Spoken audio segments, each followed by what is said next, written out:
Hi there, it's Paul again, and you can see we're looking at stock finishes today in our 10-minute special. So let's get into it.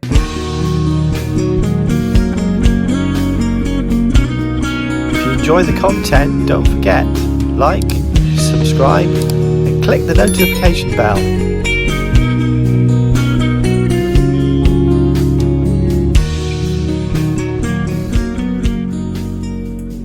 So the time has come to make up some more of my stock oils and the finishing products that I use for stock finishing. This one's pretty much had it.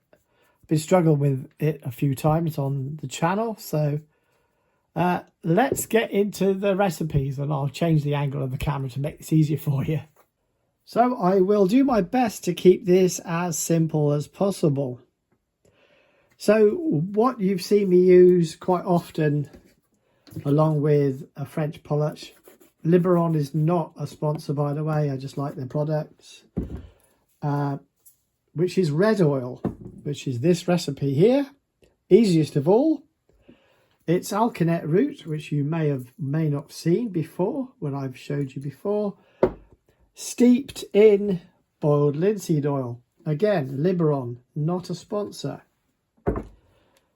And you get this deep burgundy, almost blood coloured linseed oil, and traditionally that's used to lift the grain and the figuring to show how much better it looks. I quite often combine this on the cloth with a French polish shellac finish. That's interesting because there was a time when even purdy would only use shellac, but they've now tend to go this way that we're going to discuss today. Different, what they call slackums and things like that, are simply these recipes with their own variations. London stock finish used to have lead products in it. Terrabene dryers, well, things like this, pure gum spirit or gum terps, larch Venice terps, which is basically a resin of larch, would you believe? And yeah, it's got that really lovely smell, terpene and pine smell. The real gum spirits terps actually smells like Dettol, if you know the cleaner, which is a very strong pine cleaner. It's not white spirit, it is turpentine. This is my knackered old London wax, which I'm going to make a new formulation of. And you'll see that these different things become used more frequently. I'll show you something so you can get a sense of the feelings. This is quite a viscous liquid, almost like honey, golden syrup or something like that. As you can see, very viscous. When they're all combined together, they add to the finish quality and increase the shine, if you like. Carnauba wax, quite often found in your candy or chocolate. That's the hard shell found on M&Ms, by the way. Stops the chocolate melting. We also call them Smarties in UK, so it's the same stuff. So it's an edible wax. And beeswax, which is obviously well known for its coating potential. And they tend to get used more in the stock wax itself. Right, so we probably need to start making formulations up, don't we? We've done the red oil, that's easy. Just a word of warning, you do see recipes for using boiled linseed oil and things like polyurethane varnish or yacht varnish. I won't use those if I can at all help it, which is why I don't generally use a lot of the modern products, because I've got to comply with what the customer wants. Anyway, let's look at the formulations, guys. So when you're making up the traditional London stock finish, Carnauba wax really needs to be melted in. So what happens is you'll use boiled linseed oil, 9 parts or 90%, and I'm not using grams or ounces because I get fed up with trying to convert. So I've gone for the parts or the percentage. You can figure it out yourselves, guys. So it's mostly linseed oil, which is why when you've seen me just grab linseed oil to use as a stock finish, it's fine.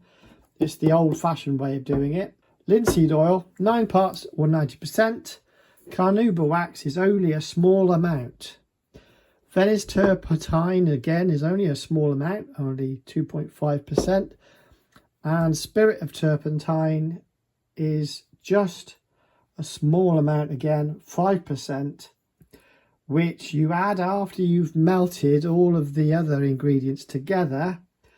And this acts as terrabene dryer's wood as well. So this evaporates, leaving a nice shine.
When making the wax, obviously, you need to keep stirring it because otherwise it goes hard as it cools, and you want a paste like this, ideally.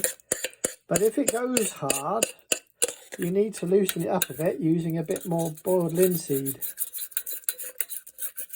And it's beautifully loosened up there. We'll see what it's like when it's fully cooled.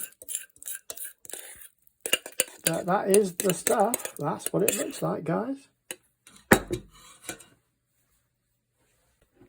Okay, so this is the recipe as it is, and as you can see, it is a malleable paste and nothing like the one I had previously. This is an old one I slackened off a bit with some boiled linseed. But yeah, you can see this is the real deal here. Not one of these cheap commercial versions. That's the real deal. And it's got a stickiness to it. I think it needs loosening a little bit with a drop more boiled linseed. But yeah, it's the good stuff. So what I'm going to do is I'm going to use some of this linseed out of the jar here to just loosen that. Possibly blend them up to get a useful thing. Or probably make this up with some more waxes. Hope you enjoyed that, guys. So there you go, guys. That is good old London stock oil. That's what it should look like. We know about the red oil, the alkanet oil. My original London wax, the one that I reconstituted, is slightly softer, which is wonderful. But the original recipe is still a nice hard paste. So I've got two options there, which is fantastic. Hopefully you enjoyed this and it was useful to you. And if it was, don't forget to subscribe, guys, because I've got over 75% of my viewers don't subscribe. And it's free to subscribe, guys. A lot of you are afraid of having to pay. Don't worry, you don't have to. Hope you enjoyed that, guys. See you soon. Thanks.